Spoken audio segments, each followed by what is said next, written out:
بعض لوگ ایسے ہیں جو ابھی تک جنہوں نے مسجد کا دروازہ بھی نہیں دیکھا، بعض لوگ ایسے ہیں جنہوں نے ابھی تک ایک سجدہ بھی نہیں دیکھ کے دیکھا۔ یار کس طرف ہم چل پڑے؟ یہ نصاب اسلام کا دیکھیے، اسلام ہمیں کیا سکھا رہا ہے اور ہم کو کیا سیکھنا چاہتے ہیں۔ بے شمار لوگ ایسے ہیں جو ہدایت کی طرف بلا کے خود جو بے ہدایتیں بن جاتے ہیں۔ ایسے نہیں کام چلے گا۔ کام کس طرح چلے گا؟ جب ہم رمضان المبارک کا پورا نصاب پڑھ کے ہمیں کیا کرنا چاہیے۔ دیکھیے نا، کمپیوٹر کے متعلق ہم پڑھتے ہیں تو اس کے ساری چیزوں کا پتہ چلتا ہے، اس کی وہ پہلی جنریشن، دوسری، تیسری، چوتھی، پانچویں، اور وہ ہم اس کے سافٹ ویئر پڑھتے ہیں، اس کی کی بورڈ پڑھتے ہیں، اس کی ان پٹ آؤٹ پٹ پڑھتے ہیں، اس کی جناب وہ کیا کرتے ہیں کہ وہ سی پی او کے متعلق پڑھتے ہیں، ایس ڈی کے متعلق پڑھتے ہیں، ونڈوز کے متعلق پڑھتے ہیں۔ تو ایک نصاب ایک چیز کے متعلق سارا پڑھتے ہیں تو پھر جا کے ہم پاس ہوتے ہیں۔ اسی طرح ہر شعبے کے اندر ہر علم کے متعلق کوئی نہ کوئی چیز پڑھتے ہیں، پھر اس پر غور و فکر کرتا ہے، پھر جا کے سمجھ آتی ہے۔ اسی طرح ہدایت یافتہ بننے کے لیے اس کا جو بہترین نصاب ہے نا وہ رمضان المبارک ہے۔ رمضان المبارک کے اندر جسمانی طور پر بھی، روحانی طور پر بھی جو نا ہدایت جو ہے وہ دی گئی ہیں کہ تم نے رمضان المبارک میں کھانا کتنا ہے، سونا کتنا ہے، کام کتنا کرنا ہے، پینا کتنا ہے، یہ ساری ہدایتیں دی گئی ہیں۔ تو ہدایت جو ہے نا یہ اللہ کی نعمتوں میں سے بہت بڑی نعمت ہے، ہم اس کی طرف آ جائیے۔ تو ایک چیز اور بھی ہے، قابل غور بات ہے کہ ہمیں اس بات کو سمجھنا چاہیے کہ ہم خود تو 25 دن ہو گئے ہیں نماز پڑھتے ہوئے، لیکن کچھ لوگ ایسے بھی ہیں جنہوں نے 25 دن نہیں آئے۔ تو ہمیں کیا کرنا چاہیے؟ ہمیں ان کو اپنی طرف اس خالق کائنات کی طرف لے کے آنا چاہیے۔ صرف ہو سکتا ہے جس طرح رمضان المبارک کے اندر روزے ہماری کسی غلط باتوں کی وجہ سے معلق رہ جاتے ہیں تو ہم صدقہ فطر دیتے ہیں، جب صدقہ فطر دیتے ہیں تو اللہ تعالیٰ ہمارے روزے کو قبول فرما لیتے ہیں۔ اسی طرح ہو سکتا ہے کہ کسی کو اللہ کی طرف لے کے آئیں گے، اسے کہیں گے کہ معافی مانگ، اللہ سے ڈر، اس کا خوف اپنے دل میں بٹھا اور اللہ رسول کی طرف آ جا، تو ہو سکتا ہے اسے لانے کی وجہ سے ہی اللہ تعالیٰ ہماری بخش فرما دیں۔ میں آخری بات کرنا چاہتا ہوں کہ بنی اسرائیل کا ایک بندہ تھا، بڑا ہی گناہ گار، وہ آئے دن گناہ ہی گناہ کرتا رہتا تھا۔ چند دوست ملے، چند بندے ملے، بھلے لوگ تھے، اچھے لوگ تھے، نیک لوگ تھے، وہ اچھا ہی سوچتے تھے دوسروں کے متعلق۔ انہوں نے اس کو بلا کر تو فیصلہ کیا کہ تم توبہ کرو۔ سب نے ملا کر اس کی توبہ کروائی، تو کہا آئندہ سے تم گناہ نہیں کرو گے۔ وہ کہنے لگا نہیں کروں گا۔ پھر اس سے گناہ ہو گیا۔ جب اس سے گناہ ہوا تو ہوا کیا، وہ جتنے بھی دوست تھے، بستی والے تھے، ان کو غصہ آیا اس بات پہ، انہوں نے اپنی بستی سے نکال دیا۔ جب وہ نکل گیا تو کہیں دور کھنڈراٹ میں چلا گیا اور جا کر وہیں رہتا، اور کچھ دنوں کے بعد وہ فوت ہو گیا۔ موسیٰ علیہ السلام نے اللہ تعالیٰ کو حکم دیا، اللہ تعالیٰ نے موسیٰ علیہ السلام کو حکم دیا کہ اے موسیٰ تم اس طرح کرو کہ فلاں علاقے میں، فلاں کھنڈراٹ میں وہ میرا ایک بندہ ہے، میرا دوست ہے، اسے کہو وہ فوت ہو گیا، اس کی نماز جنازہ پڑھو، غسل کراؤ، لیکن اس کی لیے ایک بات اور ذہن میں رکھ لینا کہ تم اپنی قوم کو کہنا کہ ایک بندہ اللہ کا دوست ہے، وہ فوت ہو گیا، اس کی نماز جنازہ پڑھو گے تو تمہیں ملے گا، کیا ملے گا؟ اللہ تعالیٰ تمہارے بھی گناہ معاف فرما دے گا۔ اب دنیا دوڑتی گئی، دیکھو سی وہ کون ہے اللہ کا دوست جو موسیٰ علیہ السلام کی زبان سے نکل رہا ہے، اور ہمیں سامنے نشانیاں بتائی جا رہی ہیں کہ دنیا کے اندر ہی اللہ کے دوست کی نماز جنازہ پڑھیں گے تو پھر ہمارے گناہ معاف ہوں گے۔ تو موسیٰ علیہ السلام تو اللہ کے نبی ہیں، اگر ان کے ساتھ رہیں گے تو پتہ نہیں اللہ کتنا مقام عطا فرمائے گا۔ موسیٰ علیہ السلام نے اس کو اٹھایا اور چارپائی پہ لٹا کے وہ بستی والوں کے پاس لے کے آگے۔ اب بستی والے جب اس کے پاس آئے نا تو دیکھنے لگے تو کہنے لگے یہ تو بندہ بڑا گناہ گار ہے، موسیٰ علیہ السلام تم کہہ رہے ہیں کہ یہ اللہ کا بہت بڑا ولی ہے، دوست ہے، آپ کر کیا رہے ہیں ہمارے ساتھ؟ مذاق کر رہے ہیں کوئی بات اس بات کا؟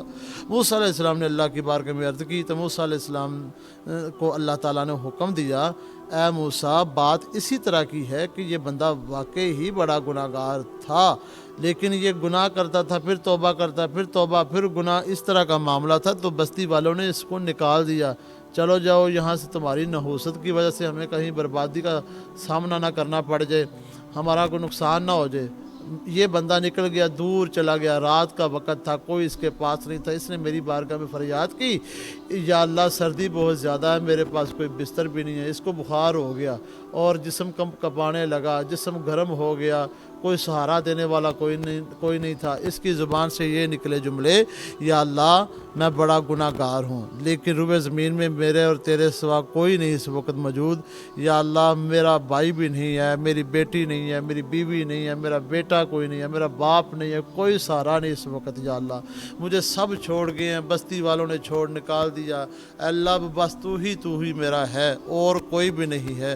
تو خالق کائنات فرماتے ہیں جب اس نے اس طرح کے جملے کہے، اے موسیٰ پھر میں ہی ہوں، میں تو غفور الرحیم ہوں، مجھے اس کے اوپر رحم آ گیا، میں نے اس کی بخشش فرما دی، اور اس کو ہدایت، اس نے مانگی ہدایت تھی مجھ سے کہ یا اللہ جب آج سے میں پکی توبہ کرتا ہوں، مجھے ہدایت نصیب فرما، اب اس کی روح نکل گئی ہے، تو میں نے اس کو اتنا مقام دیا ہے کہ موسیٰ تیری زبان سے اعلان کروا کے قیامت تک کے لیے ایک پیغام چھوڑے جا رہا ہوں، اور بھائی جب بھی میری بارگاہ میں آ جاؤ گے، سچی توبہ کر کے ہدایت کی طرف چل پڑو گے، تو میں تمہارا یہ مقام رکھوں گا، تمہیں تو معاف کروں گا، تمہاری جنازہ پڑھنے والوں کے بھی گناہ معاف فرما دوں گا۔